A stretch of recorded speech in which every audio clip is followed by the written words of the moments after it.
Most creators finish their week with no idea what actually worked. So they just keep doing the same things over and over again, and then they hope something changes. I finished my week with a clear answer and a plan. And it only takes a few minutes. And if you're anything like I was, you probably finish most weeks feeling kind of scattered. You filmed, you edited, you posted, you answered some emails and some comments and DMs. But when someone asks you, how is the channel doing? You don't really know what to say because you're not actually sure if any of what you did moved the needle. And because you never stop to look at what happened. You just start the next week doing the exact same things. And then you hope that this time it will be different. That's how I operated for years. And it's also how I burned out. Because I was putting in effort without ever checking if the effort was pointed in the right direction. The weekly review fixed that for me. Not in a complicated track 47 more metrics in some other spreadsheet kind of way, but in a simple fill out 5 columns every Sunday kind of way. The reason most creators don't do weekly reviews is because it feels like extra work. You're already stretched thin trying to create content, and now someone's telling you to add one other task and one other layer to your list. But the weekly review isn't extra work. It's the thing that makes all your other work actually count. Think about it like driving somewhere without ever checking the map. You might be moving fast, but you have no idea if you're headed in the right direction. The weekly review is just checking the map. It takes a few minutes and saves you from driving 3 hours in the wrong way. Without it, you end up repeating the same mistakes because you never noticed them. You keep doing things that don't work because you never stop to ask if they were working. And then you burn out because you're running hard with no sense of progress. So yeah, it might feel like extra work, but it's actually the thing that makes your work sustainable. So every Sunday, I open this spreadsheet and fill out the 5 columns. 1 row per week. It takes a few minutes. And by the end, I know exactly where I stand. Column 1, wins. What worked this week? I write down 3 things that actually went well. And I mean specific things, not vague stuff like it was a good week. More like the hook on Tuesday's video held 65% retention at 30 seconds. Or I batched 2 videos in one session and it felt easy.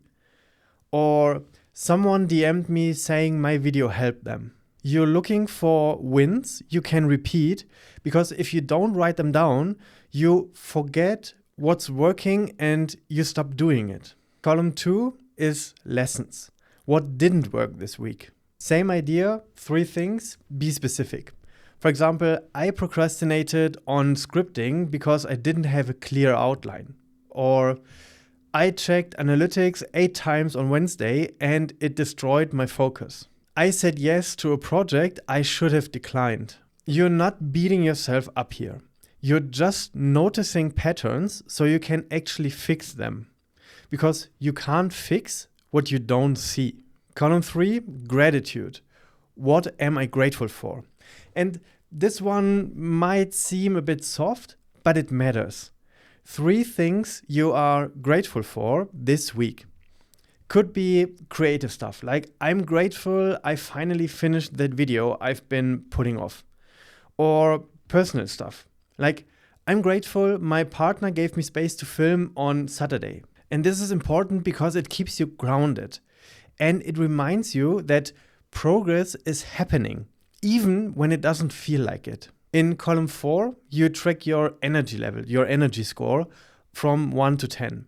How sustainable did this week feel? Not how productive you were, but how you actually felt doing the work. So 7 or above means you're in a good rhythm. Below 5 means something's off. Maybe your boundaries are slipping. Maybe you're overcommitting. Maybe you need a real rest day. This number is your early warning system before burnout hits.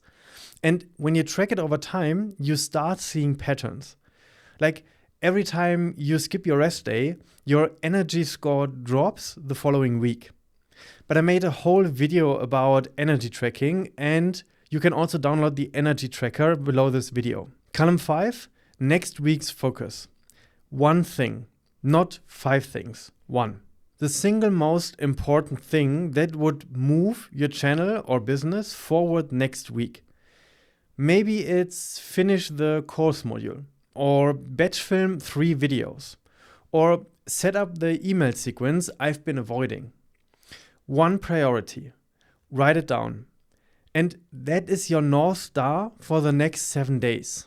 Let me show you what this looks like over time, because that's where the real power is. This is 12 weeks of my weekly reviews from last year. And when you scroll through it, pattern starts jumping out. Like here, my energy score dropped to a 5, and when I look at lessons, I wrote, I skipped my rest day, and energy dip midweek. So next week's focus was take a real rest day. Or here, I kept writing the same lesson over and over and over again.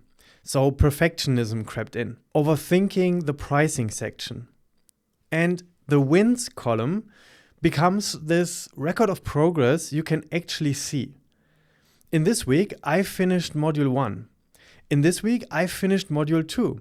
And here, I finished module 3. When you're in the middle of building something, it's easy to feel like you're not getting anywhere.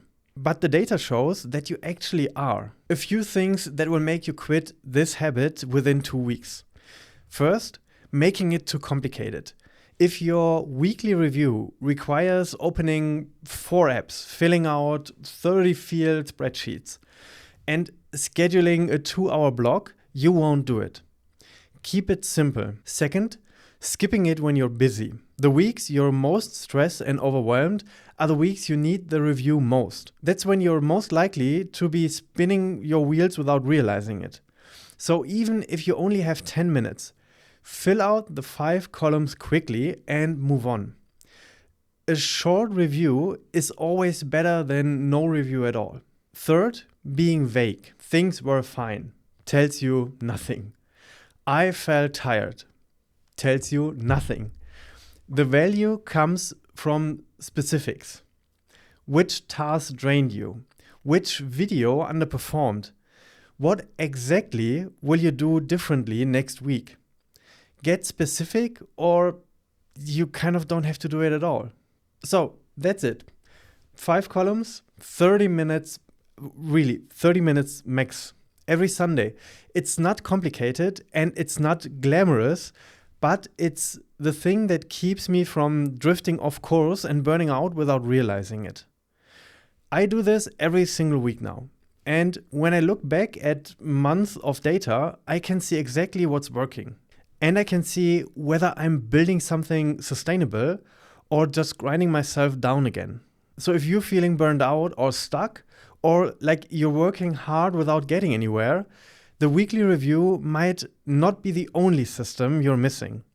So I also put together a free quiz that helps you figure out what type of burnout you're actually dealing with and which systems would help you most. The link is in the description. If you want to have the weekly review template, there's a link in the description for it. And it's also part of the Sustainable Creator Blueprint. That's the course I'm building right now. If you want to go on the waitlist and find out more about it, there's a link in the description. And we see us in the next video.